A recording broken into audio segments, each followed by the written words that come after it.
なんか出てんの? We were saying when we first got on, we probably should have been repeating it until everyone said they were starting the games. But yeah, 海外の so 大会 the Eladamari deck, is that is like basically the same 60 he ran for the challenge series, and maybe a little different for the I don't reserves? think so. I think he had the Guardian, right? That was definitely a new one, I remember. I believe there were storm calls on there before. I may be wrong because I played a Mono Sapphire player too. It was an Eladamri, which was also doing fairly well on the challenge series, and he did run storm calls. But I'm not 100% sure. Yeah, I do believe the storm calls were in there. I like the deck. I played it myself a little bit after the challenge series. I wanted to try it out. And when I first saw 26 resources, I was like, this seems a little bit high. But then, like, if you turn one,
うわー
和骨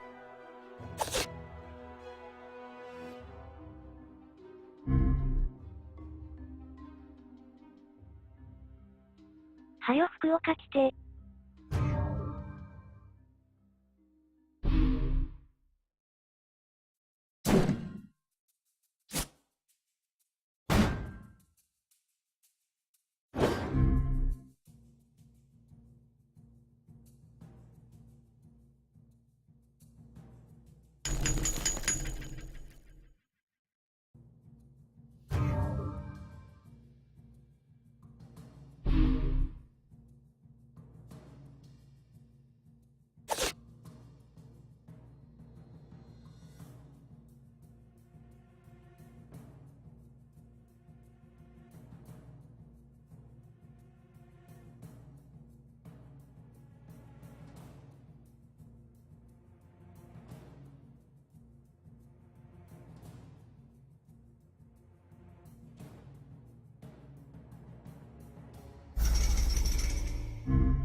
I do like, again, the versatility he has in his reserves too, with the one repel, which is a little bit, you know, you usually like to have more than that, but giving you more of the redundancies with adding the second potential Stone Skin or the Sorrow or the God, Curse of Oblivion. I'm stumbling over my words right now.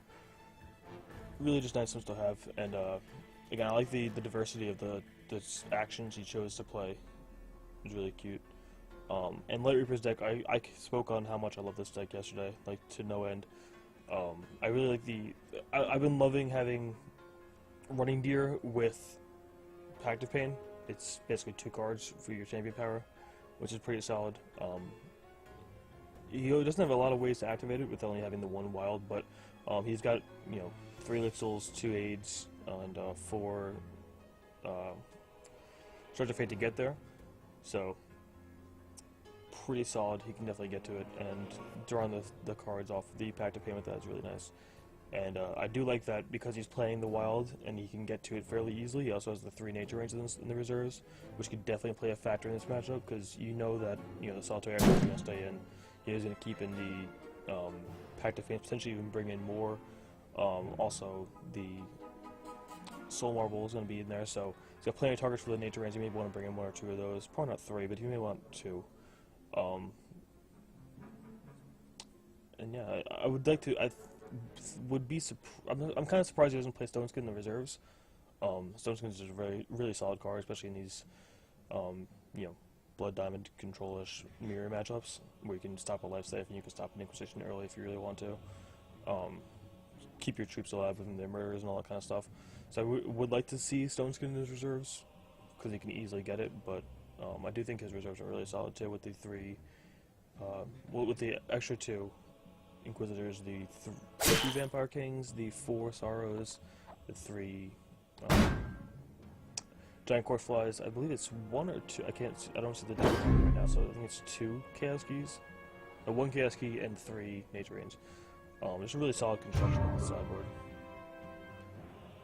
Yeah. One of the things that is interesting, at least from my point of view, is that Homunculus has 2 supercharges in the sideboard in addition to 1 repel instead of just having 3 repels, which is a little bit not that usual, because usually you think that repel is overall better than supercharge, but in this matchup it may actually pay out for him because the mini-shipper is not going to attack ever, and he can actually kill them with the supercharges. Repel will be a dead card.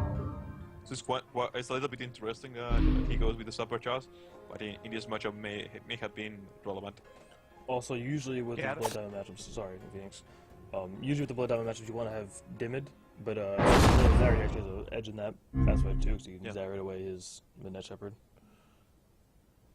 I'd actually like to see LightReaper side in some of the Corpse Flies and go after Homunculus' hand. He doesn't have that many threats. You know, he's got 3 totems, 4 kings, and 3 angels.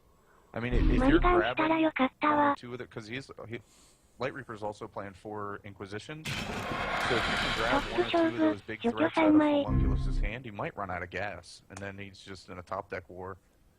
So I think that's a pretty good strategy for him. I do think that... yeah, go ahead. I was going to say probably 1 or maybe 2 Nature's Reigns. He's only playing 2 Soul Marbles, but he is playing the 4 Exile, so I'd probably say bring in 2 of the Nature's Reigns as well. I mean, bringing at least 1 of the Nature's Reigns means that the Solitary Exiles are not as safe as in other matchups. Also about the Ghostfly, I really think that you at least want 1, just because if you get the interaction with Ghostfly and Midnight Shepherd is disgusting. It really is disgusting because you can get that with the Ghostfly every turn, and if they kill it, you can attack their hand again with the Reanimator spell. So, and it can be really disgusting in these decks that are more or less a little bit of attrition matchups. I also love the Nature's Reigns, but not just to hit the Solitary Exile, but one of the key cards in the matchup is Pact of Pain. So if he gets the Nature's Reigns to get the Homunculus Pact of Pain, he can potentially run out the game, run out with the game. speckled paint is, I think, one of the key cards in this matchup. Yeah. But right now, currently, I think they're still in game 1 between Homunculus and LightReaper, and it's 25-2 in life total range. I'm half asleep right now. In the life total race, it's in the favor of LightReaper, but still very, very far away from being over.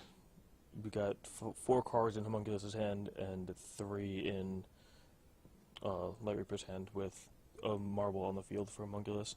He's stuck on 4 though, but you know, when you have a marble and 4 resources, you're feeling fine. Yeah, it's never a bad spot to be in. Yeah, well, another thing that they said us before is that no one says managed to win game 2, so they are 1-1 and going into game 3. So let's go over that game now. No Nonsense versus Dreist. Yeah, before they finish. Yeah, they're going fast. They're trying to outrace our coverage. So let's load those up. Where are they? Boop, boop. Wrong button. So this matchup is an interesting one. We've got the Ruby Wild Gorfius that we saw a similar version of Peace Tinker running also in our top 16, as well as in the top 8 of the Challenge Series event.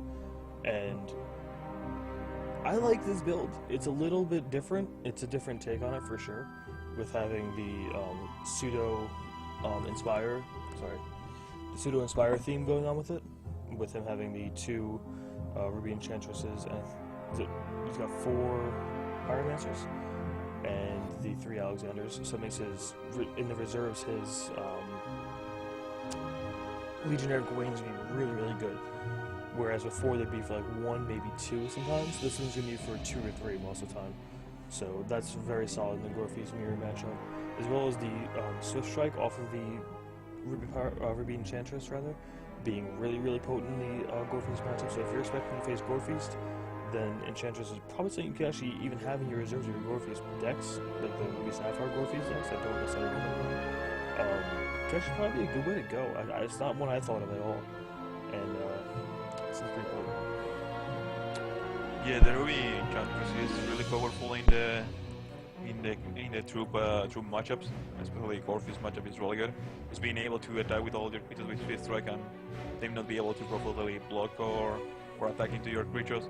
It's quite powerful. The downside is that the body is really, really fragile, and it dies to most of the stuff, and it gets stripped also with Zoro. I do like the inclusion of the Homunculus. Even if he's not inspired, he can still snatch an uninspired Falconer, or almost any of the troops of their opponent, which is really, really nice and a nice tempo play. Yeah, and Mancubus having 3 defense or toughness is actually kind of relevant as well, just for a little bit of staying power. Because I've noticed the threshold for Feast being able to win is usually around 18 health-ish, right around there. If it's above that, you still kind of have some padding where you might get an extra turn, as opposed to just getting blown out by the first Gorfius that comes out. So having a couple of troops with a little bigger body on them might actually be pretty relevant. So No Nonsense just beat Dreist. It's a good thing we covered this because we got there just in time. Wow. So congratulations to No Nonsense. I'm going to go ahead and update the bracket right now. Yeah, also, Reaper wins 1-0 against Homunculus, so they are going to game 2. They're going to game 2 currently, yep. Looks like he brought in all 3 nature rings. That's a little surprising. I just looked over there and saw all 3 of them on the sideboard. Also, Eladari and Deco Minitain go to game 3. Nice. So you got some. Nice, we get some game 3s. Yeah, man. I like game 3s. Always make the matchups like more intense. Like if it's just 2-0, it's like yeah, guy got ran over. But it shows like the quality of the deck builders, the quality of the decks, the quality of the players, all that stuff when they have to battle it out for 3 turns, for 3 games. Yeah, I like seeing game 3s and top 8s because you can, the game 1 you're pretty much just playing off of what you have in your main board. Then game 2 you kind of hedge a little bit one way or the other what you think your opponent might do, and then game 3 you pretty much get to shore up what your plan's supposed to be, and you get to really fine tune it unless you know, your opponent completely throws a curveball and changes everything up game 3. The That next can, level. that can catch people off guard. You know, like taking out. For example, say if you're playing Solitary Exiles and you see Nature's Range, you might throw all those out of your deck, and hopefully you can leave them with a couple dead cards, something like that. Yeah, so what do you guys think of No Nonsense's build? Now he's on to the semifinals now. The one thing that brought, well, not that brought to my attention, the one thing that was a little odd to me was the 3 Counter Magic's main deck, not one you usually see, as well as only 2 Pyromancer's main deck, and then also 2 Sappers Charge in the reserves. What do you think of those decisions? I do think that the Pyromancers are a little bit strange, especially because the Pyromancer is one of the few troops that enable the turn for Orpheus by himself. If you play a Pyromancer on turn 2, attack with it turn 3, and then you use the hero power plus Orpheus is insta-kill, it will pump your card, your Blaze Elemental, with 4 attacks, so it will make exactly 18. With the 2 that you attack on turn 3, that's exactly 20. So I'm a little bit surprised that he took out 2 of those. But to be fair, he's also running cost like Heat Wave on the sideboard, so it's understandable that he doesn't want to lose his own creatures. He said I was drunk when I did that deck. Okay. Well, good on you, man. You got to the finals of this. You got to the semifinals of this, so... One thing I really like about No Nonsense's list is the 3 Lord Benjamins. Kind of gives him some 終了まであと5分になりました。 If you get them out early and you start actually drawing some humans off of them, you can fill up your hand, and you don't necessarily have to, like if you're playing against Extinction, you don't dump all those cards on the board and just let them get wiped. But you keep building up your hand until you have the right spot to start building your board and going for the win. So you don't see Benjamin in a lot of Orpheus decks, and I think that, along with the counter magic, allows him to play the longer game against the control matchups. Well, actually, speaking on Benjamin, every Orpheus that had been in the top 8 was playing 3 Benjamins. So it does show you that Benjamin definitely does some work. I mean, well, it's the ones I know of, right? Future No, you're right. are playing too. Yeah, it's one that we've always been kind of down on when we thought about it. Like, it's a 1/1 for 2. It does draw you a card almost always because your deck's full with humans, but it gets outclassed so easily by the other flyers. So it's always been one like maybe 2, maybe 1. But I do think having 3 of them is correct, and that's the exact number that every other Orpheus deck in the top 8 decided on as well. So let's go to the matchup that was already played that we didn't get to. That we got a video of. If you guys want to check that, we can throw it in the chat later. But Enema and Future had to do something today, so they had to go ahead and play the game yesterday. And they're playing 72 of the same 75. They're on the same team, so that makes sense. The only difference between the 2 decks is the Crown of Primals in the reserves for Future, and Enema went with 2 Dreamers with the Ruby Gem and the Damage Gem. To me, Crown of Primals is awesome. I've played against Shinsaku a million times. Me and Shinsaku are like arch rivals in 8-mans right now because we play each other every goddamn day. And he always brings us in again. I've never played against him, but I always heard everyone who we have faced before him just be like, he's playing Crown of Primals and kills him every time. Gotta beware of that Crown of Primals. So it's definitely doing some work for them. And I know if you look at the top 16, most of the players were also playing in their reserves. And I think it's the only one who decided to go against it. But definitely a solid for the long game. It reverts, it makes your Poké power into, a 6/1 with speed, crush, swift strike, flying, invincible. It can swim now, all that kind of stuff. I don't think it does all those things.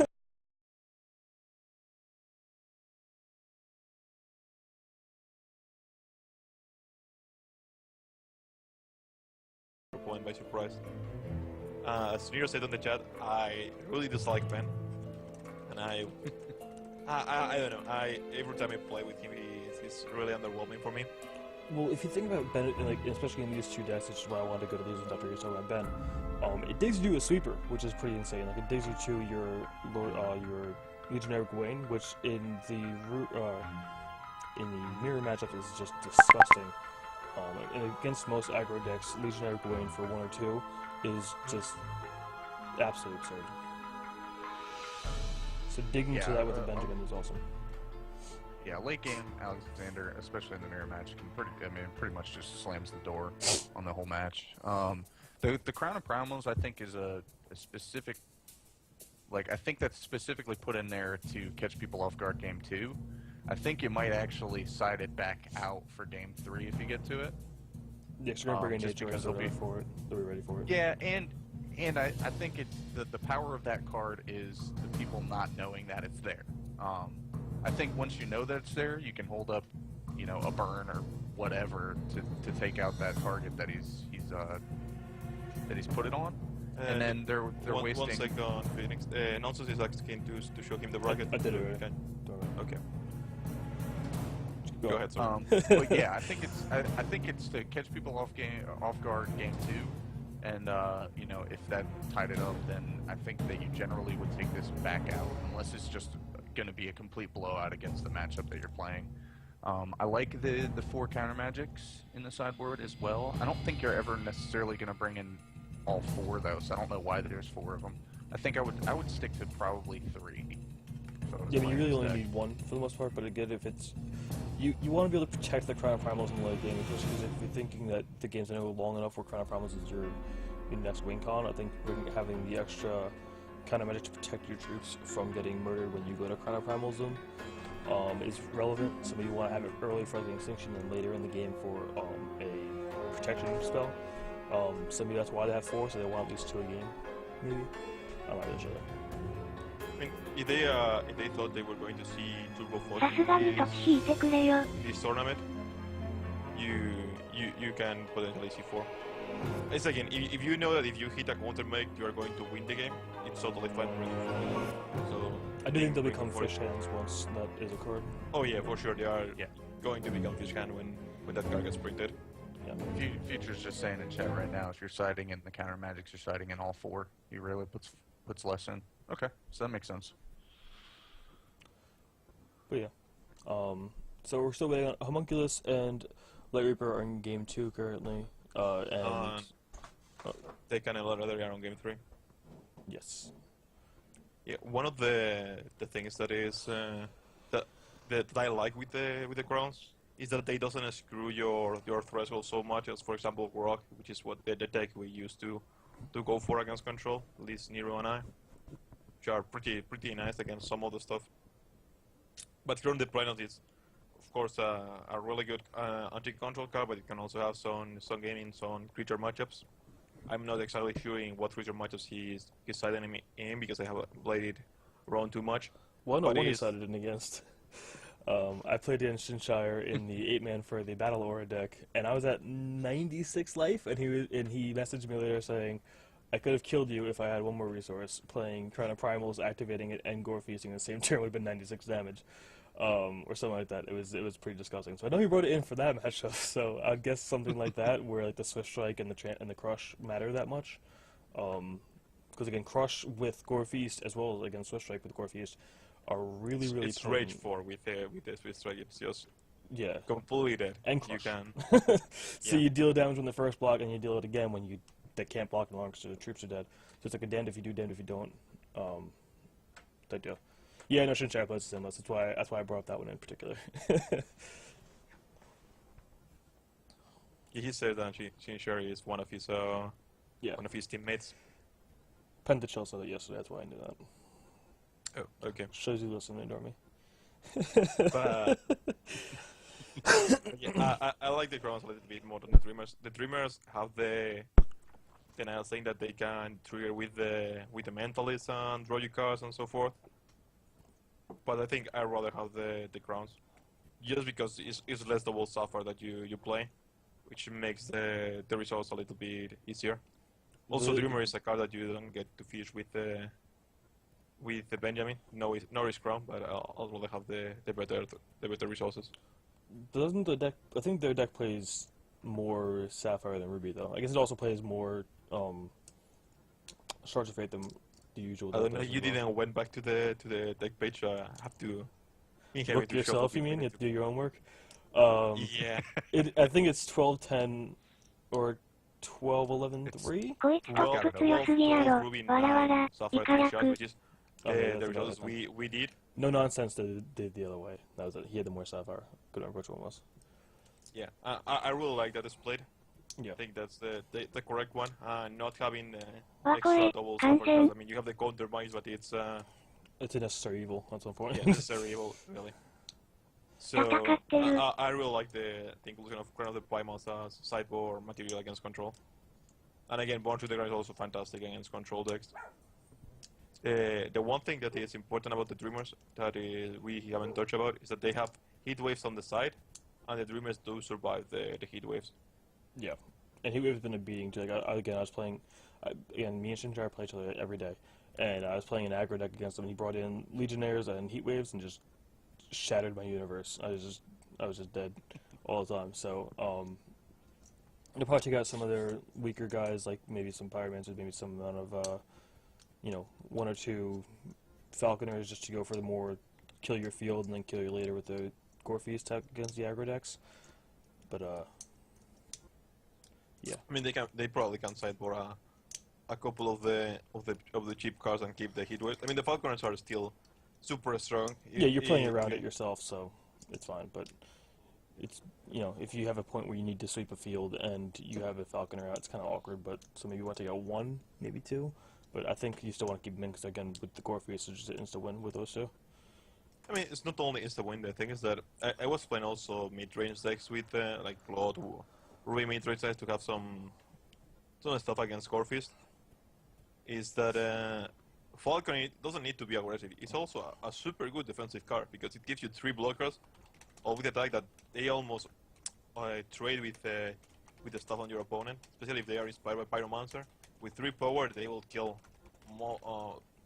almost anything. So it's a really, really good defensive card too. Yeah, Falconer's pretty good against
相手の土地えらいことになってるけどそういうデッキなん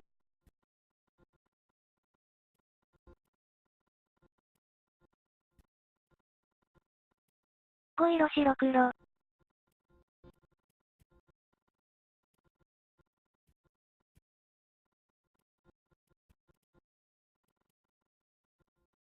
最近流行ってる。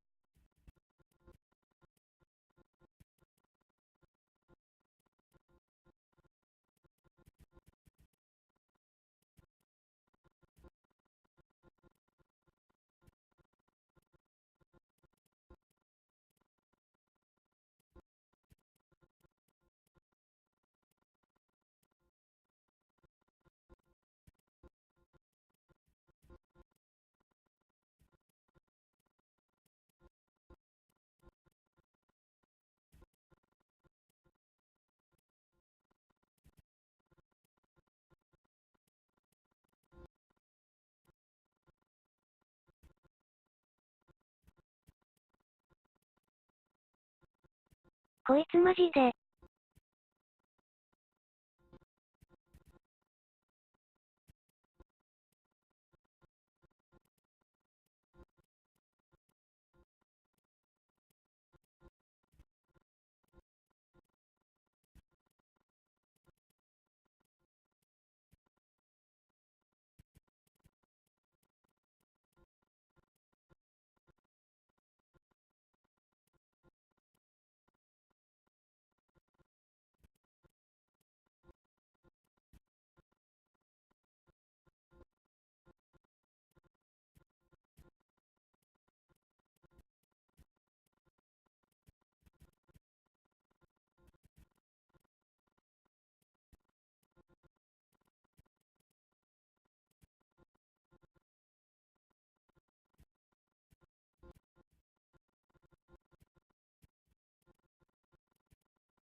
5ターンぐらいしのがれる。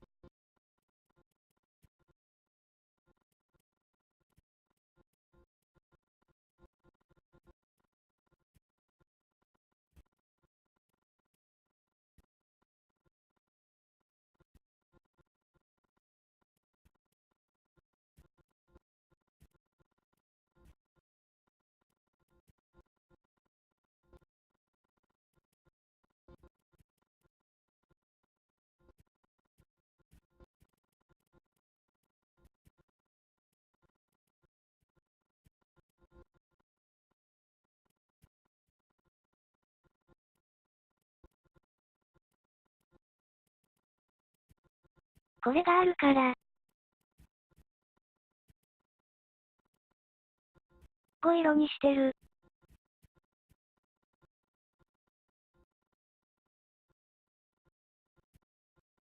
5色揃うと破壊不能。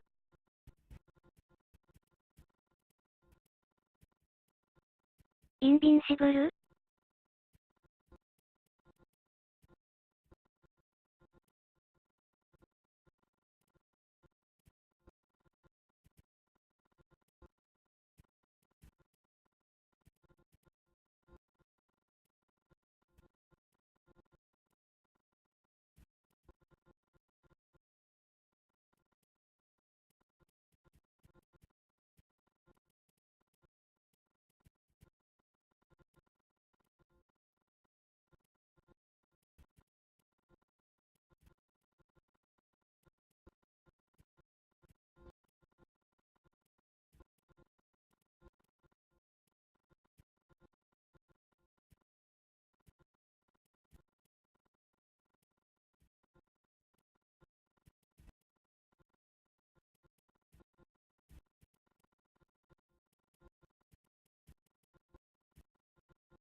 優勢な感じ？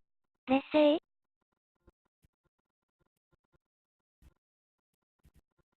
バリきつい？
終了まであと5分になりました。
ドレーントップ来い。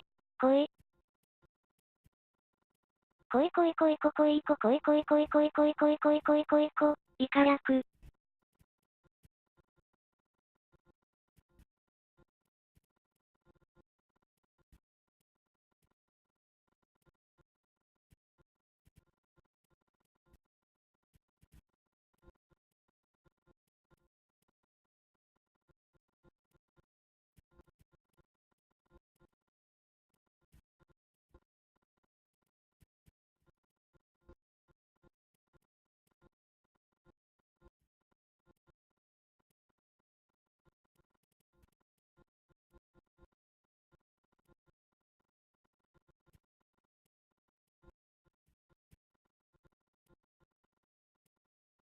終了まであと3分になりました。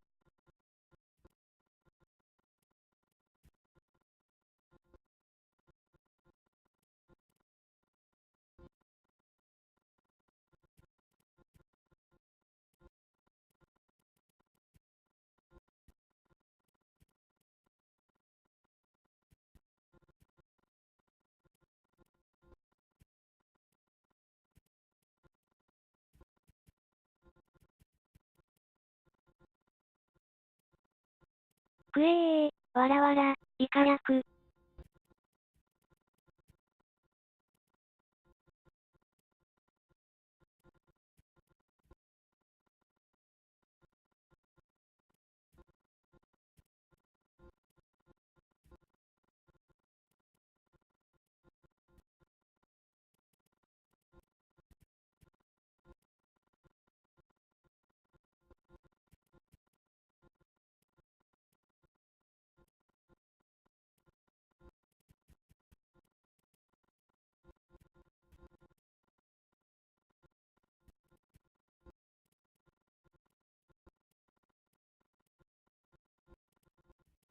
まさかの1-1来るでこれ。よし。来た来た来た来た。来た来た来た来た来た来た来た。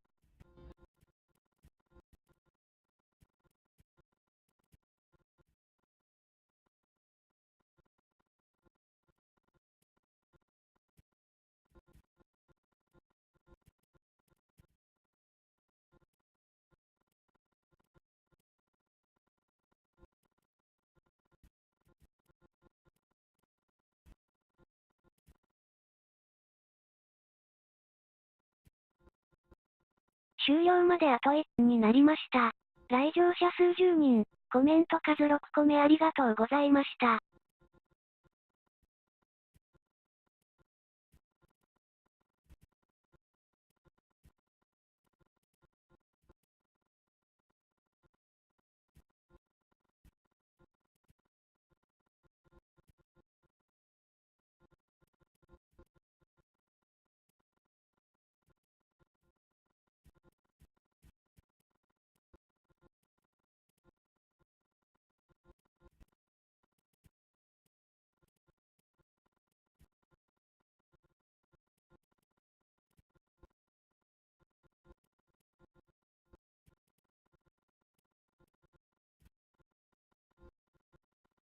きたー。イカ略。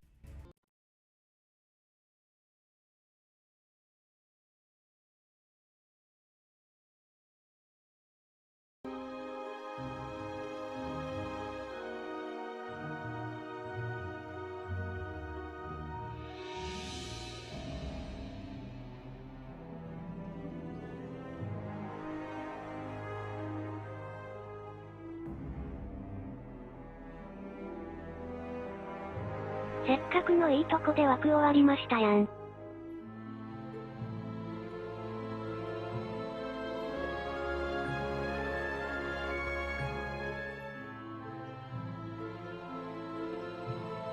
っこいい終わり方。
勝たせてー。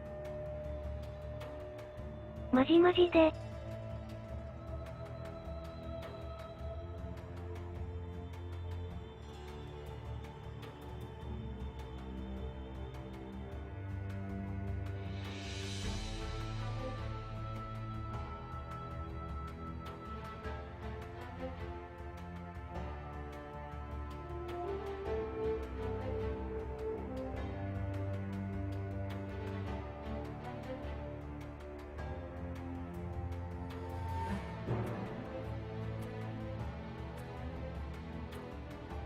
これあかんやつや。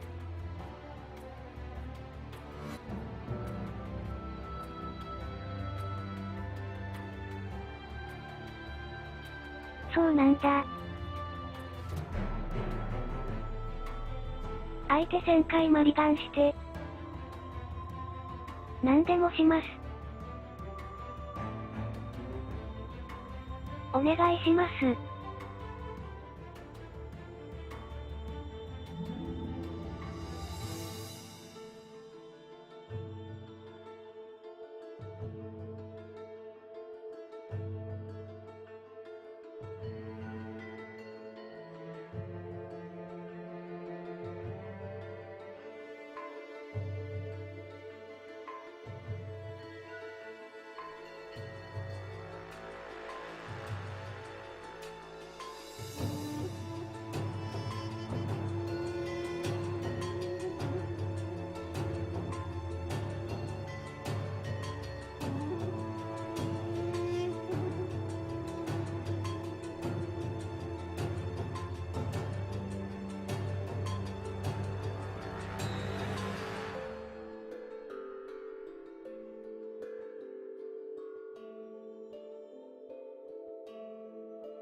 これ。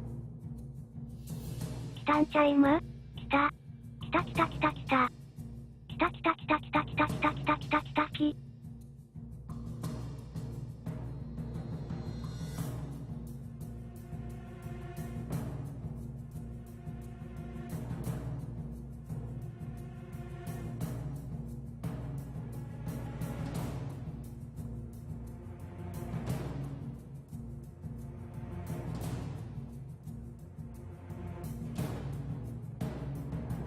うおー。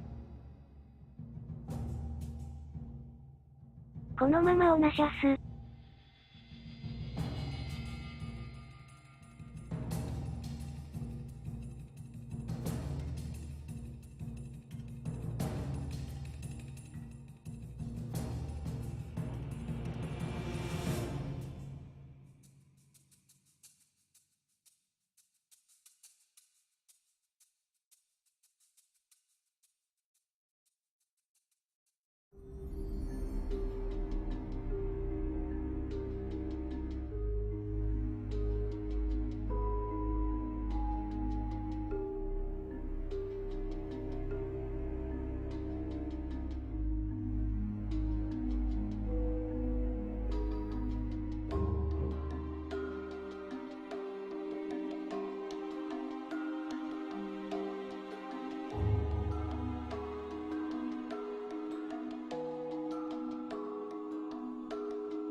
it's not just that he's one shy. So we are not going to have to wait another hour for the match number 3? Unfortunately not, no. Homunculus is running 4 Hey, life but side Kakoi. main. That's a lot. That's a lot. I mean, it's really, really good though. The card is so undervalued. I mean, usually I agree. we play as a 2 of in the Blood we've been playing for a while, but I mean, Light Side when it's good, but against other aggressive decks and so forth, it's not that great. alright, deck, you should have time. You can go shower. You can go maybe get some dinner. You can take your wife build out a maybe. house.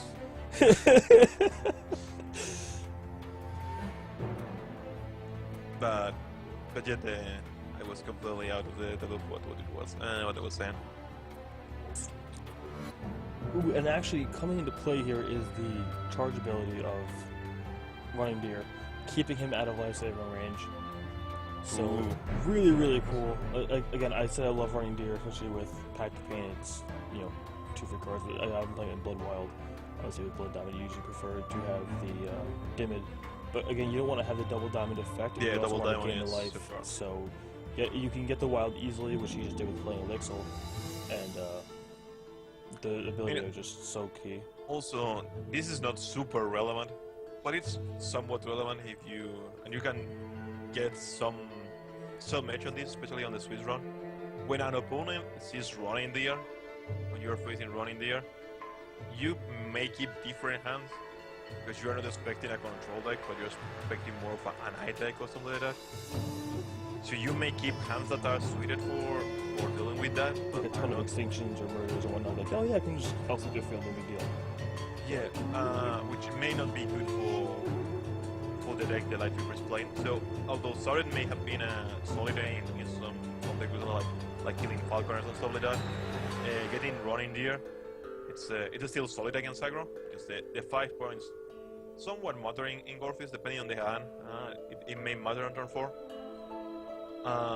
And it's a little bit of an edge. It's interesting. Yeah, to go to the next level without even trying to be next level. Yeah. Which again, it's of course not a lot, but any bit of variance over a long tournament. This is not the longest tournament ever, but any bit of edge that you can get, it just stacks up and so forth. So you give a better chance, and you are not losing much. And like you think like Sarad is the better champion for the deck or whatever. LightReaper looked like he was a life siphon away from dying with what his field was, what his hand was he was a life siphon away from dying. And because he had Running Deer, he just gained 10 life over 2 turns. So, like, just so nice. And it's I don't know, man. I love the uniqueness of this deck. Obviously, he's not the first person to play Midnight Shepherd, obviously, but he's the first person to pilot to a top 8 that you've seen, and like that is awesome. And again, we've got 2 really, really unique decks in the top 8. Obviously, there's still there's 4 Gorfeast decks. ホムさん頑張って、はよ負けるの期待してます。 We have 2 Blood Diamond decks are battling each other now. But one is like your typical Blood Diamond control deck, and one is like just a sweet Layer deck that size as a Blood Diamond control deck. I do think that the Gorfist decks were really tuned for the meta game. So Yeah. so I think that's They also got kind of important. unfortunate in their matchups, like the 2 Gorfeast people playing against each other, and then 2 Gorfeast playing against each other. If it was switched around, and maybe like Dryce was playing like Homunculus, and No Nonsense was facing LightReaper, maybe we'd have like an all Gorfeast semifinals going on, or a mostly Gorfeast semifinals going on. So again, them getting paired against each other is really unfortunate for them, especially with Future and Moku being on the same deck, team. yeah. But yeah, so I mean, they had a lot of people on the top 8 and the top 16 yeah, or I top think 12. like 9 people in the top 16 were all with them, so you can accept that. So it's really solid for the team. So it's really nice for them. It's a little bit of a pity that they had to face on the quarterfinals, but again, it's not. It's more for the prize than for the prize. What is nice is nothing out of the world. One thing I'd like to add that LightReaper opened my eyes to is running that off-color champion. is going to be even more easily done in set 2 with the dual shards.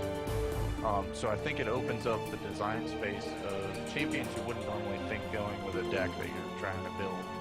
It just gives you some more options. Like you could splash 4 dual color shards and 4 shards of fate, and maybe a couple of sideboard cards, and have a completely off-color champion. Yeah, do you have the prize breakdown? Because I don't remember it off that. Yeah, I have somewhere. I might. I'm just going to search for it, but it's basically packs. I know it's 20 packs for the first one, 12 for the second. Okay, I have it here.